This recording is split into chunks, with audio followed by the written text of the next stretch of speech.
ఇది 14-15 బైఫర్కేషన్ అయ్యింది రాష్ట్రం.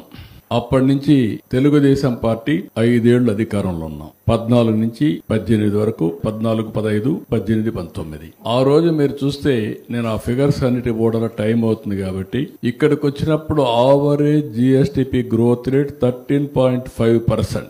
అందులో ఆల్ ఇండియా లెవెల్లో 4.45% కాంట్రిబ్యూషన్ షేర్ వచ్చి మంది 4.45, 4.21 నుంచి పెంచుకుంటూ 4.5 వరకు 4.5కి వెళ్ళాం. ఇక్కడికి వచ్చే కొందికి ఆల్ ఇండియా లెవెల్ 10.98 పెరిగారు. 10.98 పెరిగినా దాన్ని కాంపన్సేట్ చేసి దగ్గర 3% పైన 2.7% మనం హైయర్ గ్రోత్ తీసుకొచ్చాం. ఇక్కడికి వచ్చే కొందికి ఆవరేజ్ అగైన్ 19, 20, 23, 24 అక్కడ 11.14 ఉండేది.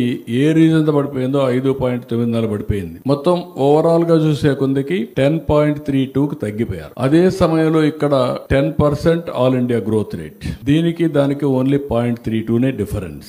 ఇక్కడికి మళ్ళీ 24-25 ఇప్పుడు వచ్చిన తర్వాత లాస్ట్ ఇయర్ 9-10 నెలలు మేము అధిక 9 నెలలే ఉన్నాం. 12.02కు పెంచాం. మళ్ళీ ఆల్ ఇండియా లెవెల్లో 9.8 అక్కడ వచ్చింది. ఇక్కడ 12.02 అంటే దగ్గర 3.10, 2.02 వచ్చింది. ఇక్కడికి వచ్చినప్పుడు మంది కాంట్రిబ్యూషన్ 1.19, ఆల్ ఇండియా లెవెల్లో 3.91 US డాలర్స్.